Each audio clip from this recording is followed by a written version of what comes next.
Hello guys, আজকে আমাদের দুপুরের মেনু হচ্ছে ফ্রাইড রাইস আর হচ্ছে খাসির মাংসটা এখনো হয়নি, এই যে চলছে, ম্যারিনেট করা আছে। এখানে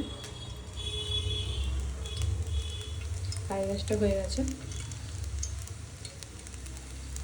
তো এখনো কমপ্লিট হয়নি। মাংসটা যখন হবে তখন শেয়ার করবো।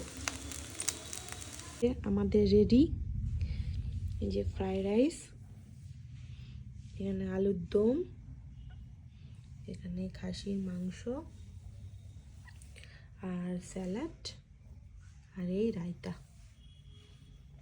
এই যে আমাদের কমপ্লিট।